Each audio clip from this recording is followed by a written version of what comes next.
It is more perilous to be quiet and to make noise, not the serene silence of a quiet chamber or a soft woodland, but the kind of silence that shouts louder than words ever could, the kind of silence that separates, controls, and changes without a single word. It is the weapon of the unseen, the tactic of the clever, and the shroud of power. People that don't take it seriously are already losing. You might assume that talking, debating, convincing, or explaining will get you control, respect, or triumph, but you're wrong. Every word you say gives others a chance to hit, twist, or undermine you. Silence wins when action, fury, and words fail, even though it is scary in its simplicity. There have been many monarchs, generals, and thinkers throughout history who grasped this instinctively. Machiavelli, the master of political foresight, talked about power not as an instrument of force, but as a nuanced art, a deliberate orchestration of presence, absence, and restraint. The one who talks the most is frequently the weakest. People who use silence do it with great care, and their victories are only obvious when they are finished. You might think that being heard means being strong, but what if true power comes from holding back? People will tell you more if you don't say anything. Your silence gives them power over their hubris, fears, and plans. A friend or enemy who talks to fill the silence reveals themselves without even realizing it. Every excuse, every defense, and every desperate explanation you make becomes a weapon in your hidden armory. The harsh and simple contradiction is that you can achieve power by giving nothing away. But most people have been taught to give everything: their voice, their feelings, their thoughts, and their energy. You might sense a rush of fear when you hear this. It's disconcerting to think of stepping back from the natural need to respond, to fight the urge to speak up, to wait, to watch,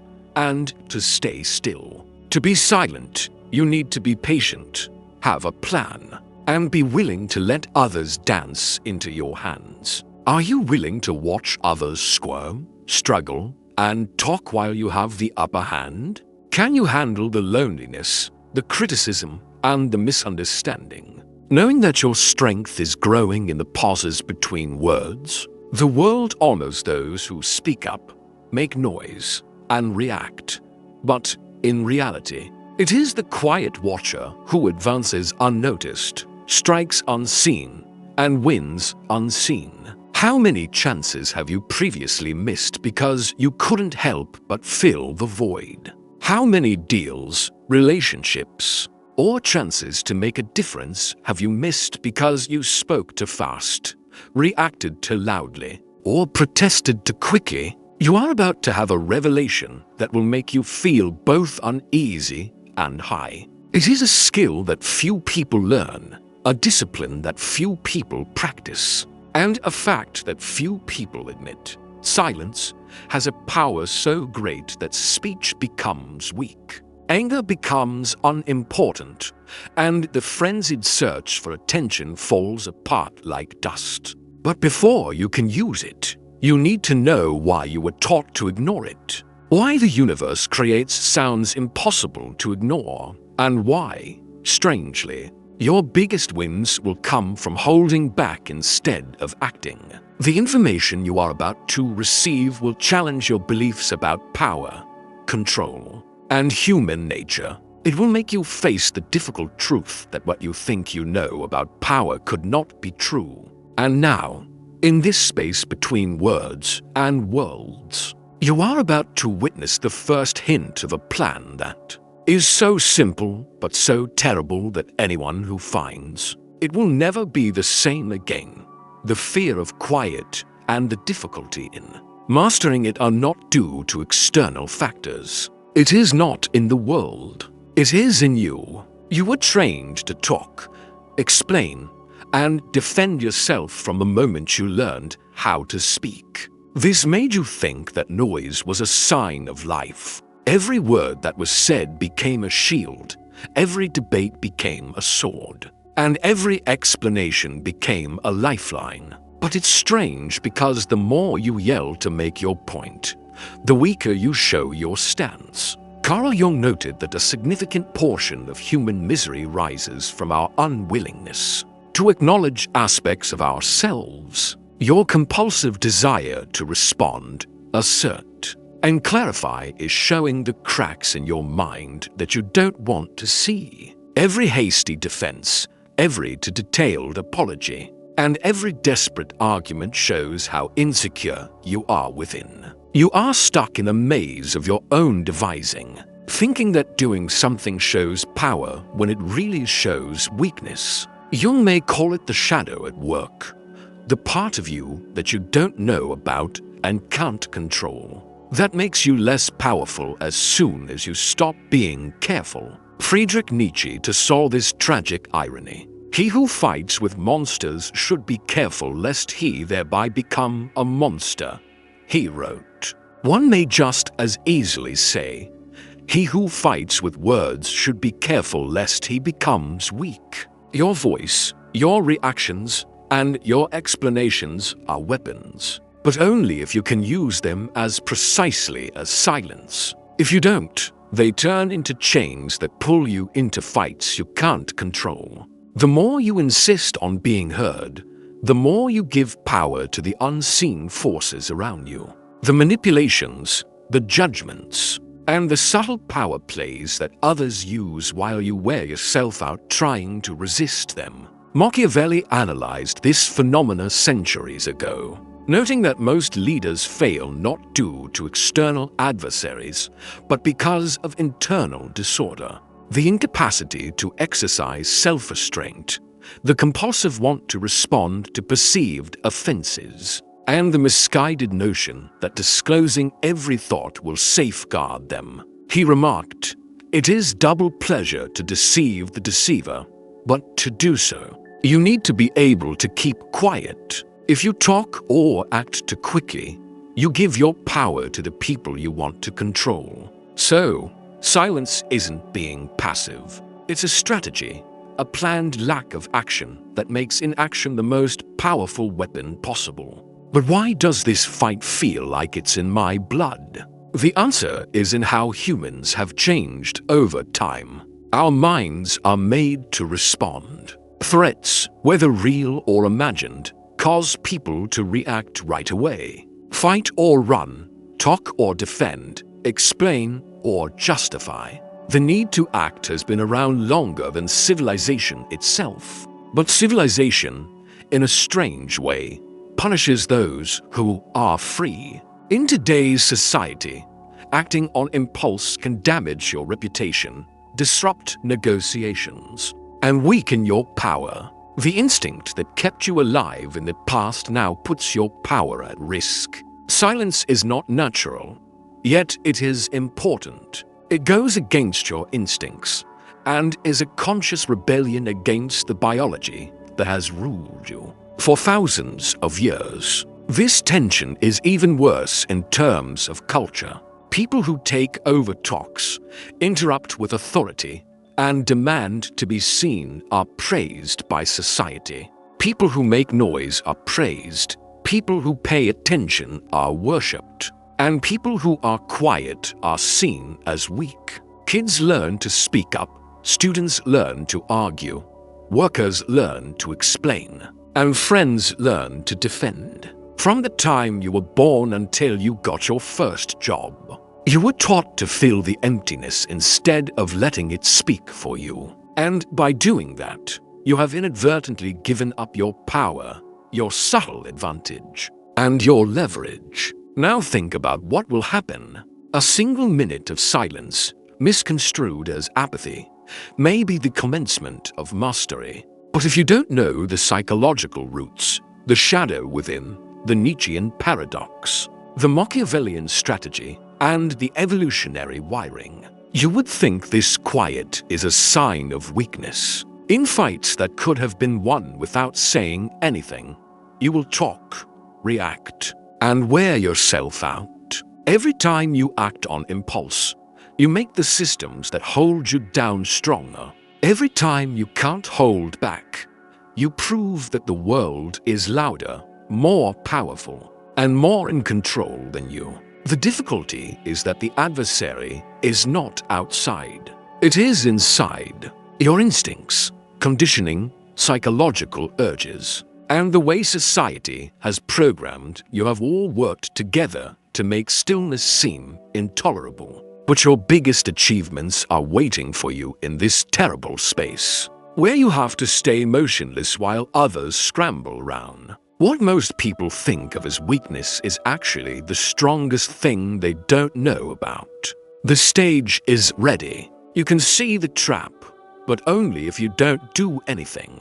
And this is where the hidden effects start to spread, changing not just how you interact with others, but also how you see the world. People who don't get this will keep reacting, stuck in cycles of failure, never recognizing that the one who is the quietest observer frequently has the most power. Everything you say makes a difference. Every dispute you get into, every explanation you provide, and every defensive gesture you make are not innocent. They are small ways that you give up your own authority. But most people go through life without thinking about the effects, believing that speaking, responding, or insisting is the best way to get their point across. They don't see the trap they're heading into, a trap where noise, not silence, determines results, and where people who know this secret law shape reality while others struggle to keep up. Think about how the brain works. The brain wants patterns and reasons. It sees speech as proof of intent, vulnerability, and commitment. When you answer too quickly, your words show how you feel: angry, scared, or unsure. Your conversation partner picks up on these signals without even thinking about it. And before they say anything, they have already judged you, thought about how you would react, and changed their plan. Every extra syllable gives them power. Every defensive remark is a weapon they can use. You could believe you're taking charge, but you're really giving someone a look into your thinking and a way to manipulate you. Neurology backs this up. The amygdala, which is the most basic part of the brain that controls fear and anger, is activated by emotional responses before the reasoning mind even starts to work. It is not a conscious choice to have an outburst or rush to explain or justify. It is a biological reaction. Dopamine surges when you feel you have won a discussion or proven a point, strengthening the habit of speaking and reacting. But these transitory successes are illusions. The long game, which is the game of genuine power, is not won by feeling good about yourself. It is won in the intervals between words and the pauses that make people say what they mean. People who don't get this dynamic are slaves to their own neurochemistry, which makes them puppets of impulses that they think are their own choices. Cultural conditioning makes this unseen trap much worse. Society values those who are loud, expressive, and quick to react. People think that silence means weakness, apathy, or not being involved. People are taught to speak up, defend yourself, and make your voice heard, as if the volume of their ideas will change reality. But history reveals a different narrative. Leaders like Caesar, Talleyrand, and Machiavelli himself, who knew how to control themselves, didn't get to the top by talking a lot. They did it by letting silence do the work. By listening, watching, and holding back, they learned things, planned their moves, and changed the outcome without anyone noticing. Others, on the other hand, wore themselves out by trying to show how much better they were. The effects of not learning this lesson are big. When people talk back to each other, it makes conflicts worse in relationships. Unnecessary arguments make negotiations go apart. Social impact decreases as the misuse of language erodes credibility. And not just in individual interactions. Your view of reality changes. You start to think you have more influence than you do, misread people's intentions, and underestimate power relations. Your need to talk, in a way, keeps you from seeing the forces that are silently changing your life. Machiavelli was very aware of this. He knew that people who can't control their own voice are easy to manipulate, while others who use silence on purpose dominate the story without ever seeming to do so. It is a quiet kind of war.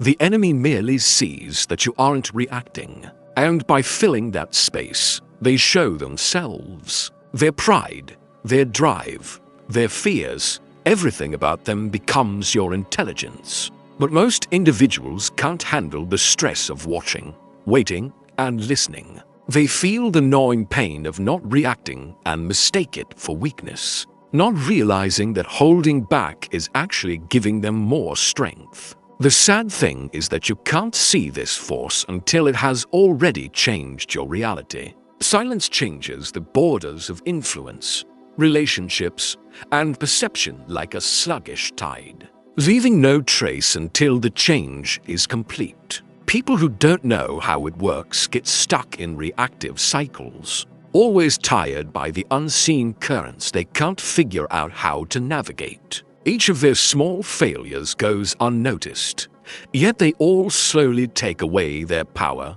confidence, and independence. So, you have a clear choice. Stay a prisoner of your compulsions, always caught up in the illusions of power, or enter a new way of thinking where quiet is your weapon, your shield, and your plan. The effects are not just ideas. They are happening right now. Every word you say without thinking, every reaction you have without thinking, and every time you feel like you need to express yourself adds to the web of influence you can't control. But remember this: if you can handle the pain and not feel the need to talk, there is another world waiting for you. In this reality, your strength increases without anybody seeing it, is unstoppable, and is total. This is when the silent strategy starts to show itself, when the trap turns into a tool, and when the uncomfortable truth that the world is shaped more by what is kept secret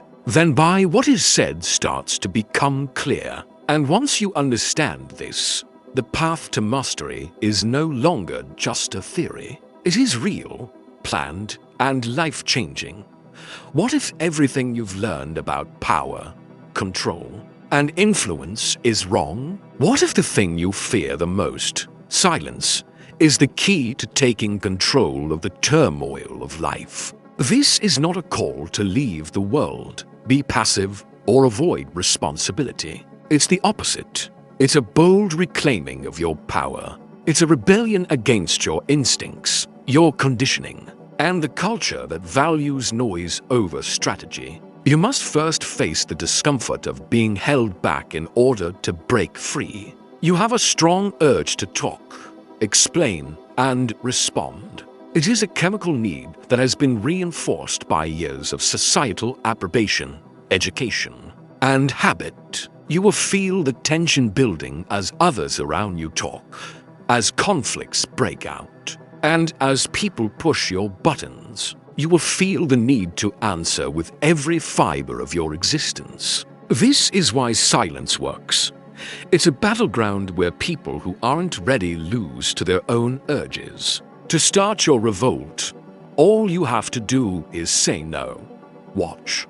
Hold on. Just don't do anything. Don't give in to the strong whispers of your instincts. History has many examples of people who learned this lesson well. Talleyrand, the French diplomat who was known for surviving political storms for decades, didn't get power by making big speeches. He did it by quietly watching and making precise interventions. He didn't say much, but every word was carefully chosen, planned, and very powerful. His silence made his enemies show their true colors, commit to positions too soon, and show weaknesses that they would have hidden if he had acted too quickly. He showed that power is not about how loud you are. It's about how much control you have. Machiavelli knew this on the political theater of Florence, where words were weapons and quiet was armor. He told the smart prince not to tell people about his ideas or thoughts too soon.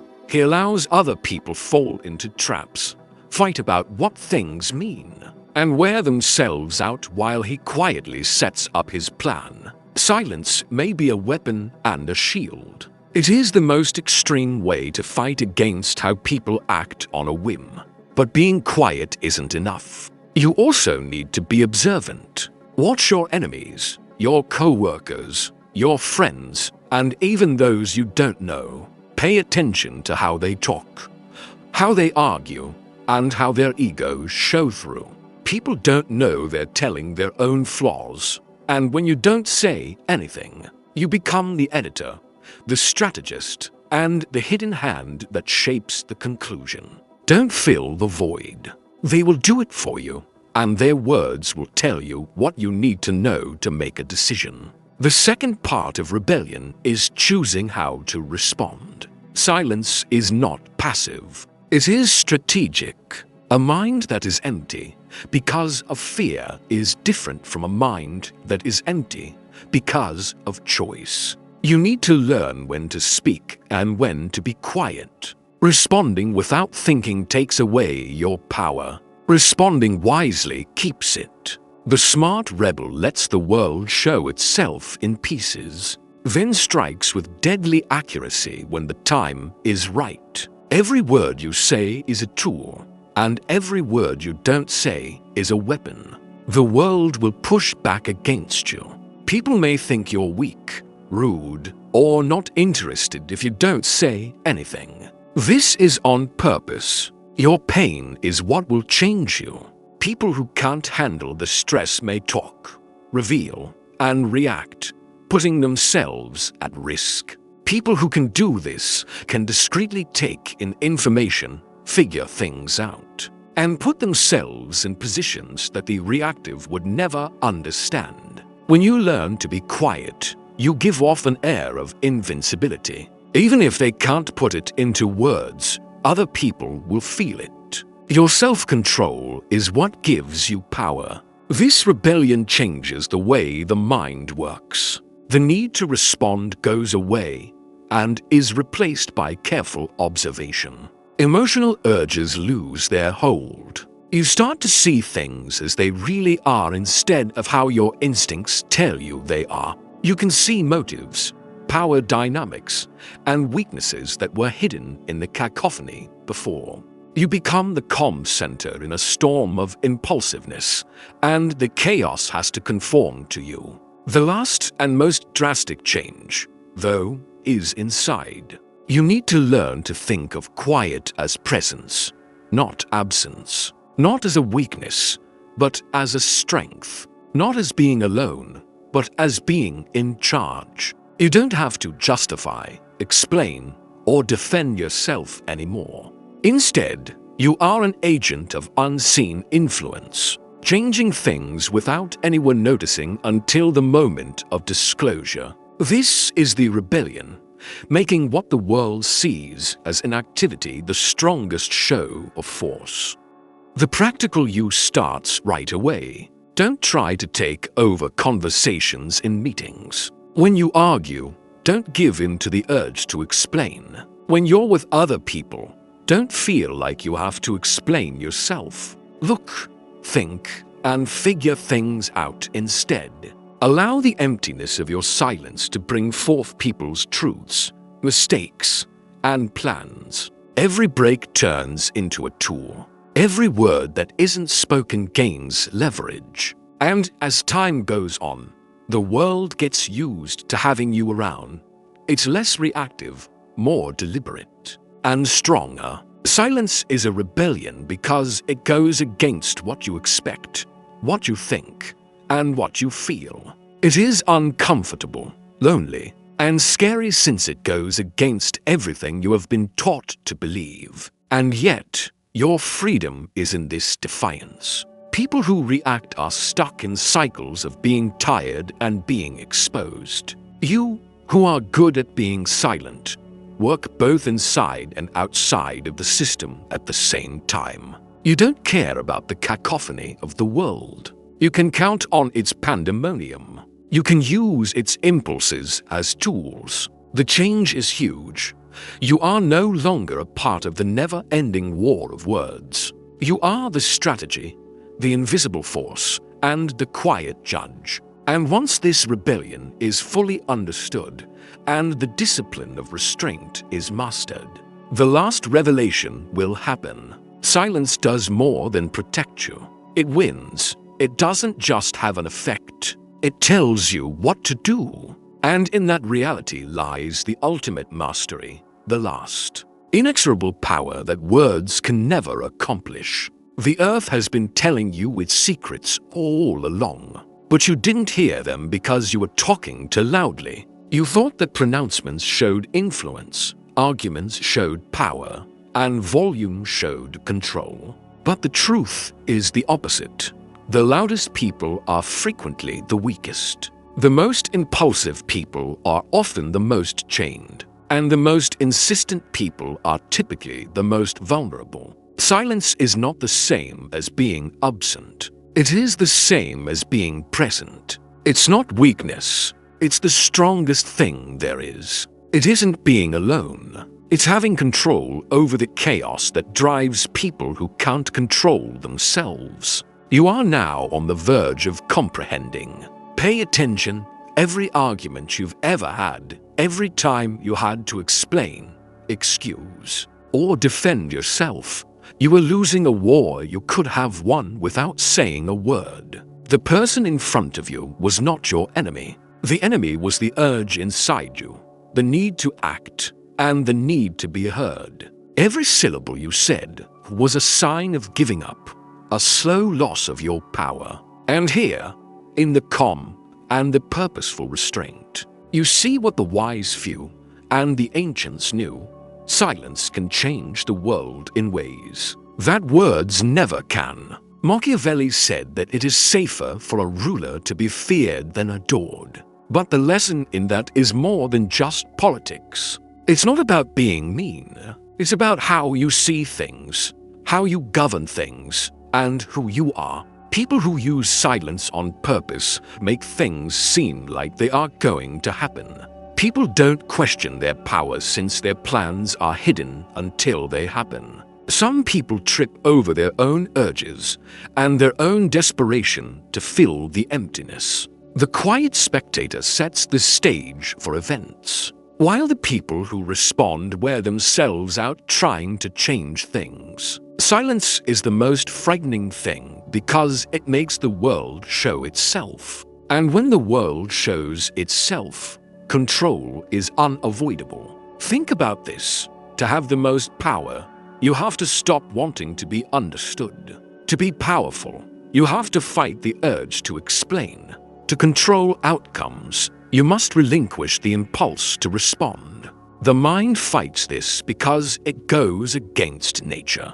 Being quiet is uncomfortable. It is scary. It feels like being feeble. But that's what makes it strong. The discomfort acts as a filter, separating people who can handle this strategy from those who can't. Every second you don't give in to the temptation to speak is a second in which the world opens up to you. A second in which leverage builds up without you knowing it. And a second in which your power rises while others lose theirs. The realistic effects are terrifyingly wonderful. You can get compromises in discussions without having to fight. You can see the reality in relationships without judging it. You can't stop hostility in a conflict without being aggressive. When people are quiet, their interactions become tools of strategy that show patterns that people who react don't observe. People who make noise in the area are unknowingly part of your scheme.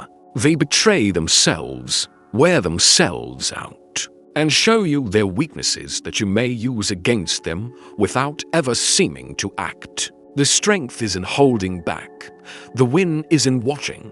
and the skill is in waiting. But the ultimate truth is not just a matter of strategy. It is a matter of existence. Silence is a reflection. When you master it, you face the emptiness inside you, the fear of being misunderstood, and the anxiety of being irrelevant. You learn that true power comes from being in charge of yourself, not from getting praise from others. The person who has learned to be still doesn't care about the chaos outside.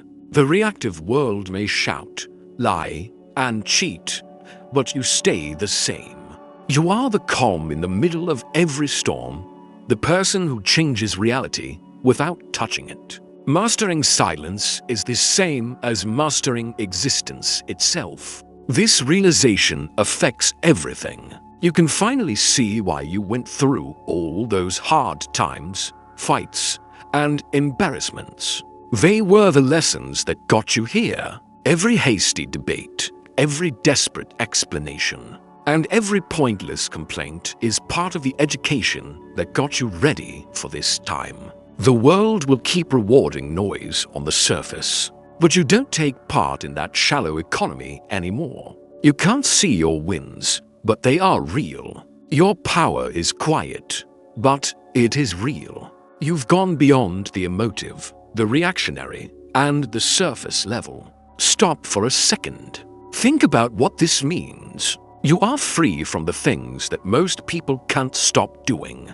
You are no longer a slave to your instincts, what other people expect of you, or your own need for approval. You can go through life with such a deep awareness that you can see what others do, as if through a clear veil. You can change things without trying, watch without getting in the way, and hit with accuracy when the time is right. The calm presence you create is an unstoppable force, a power that can't be put into words, and a realm that the people who react can't contest. The reality about movies is that quiet isn't empty. Silence is full with plans, ideas, and things that have to happen. Not being silent is not passive. It is the most powerful force that changes reality. Silence doesn't wait. It commands, organizes, and wins. And when you understand this, you have a theory that is so basic and so life-changing that it changes the way you think about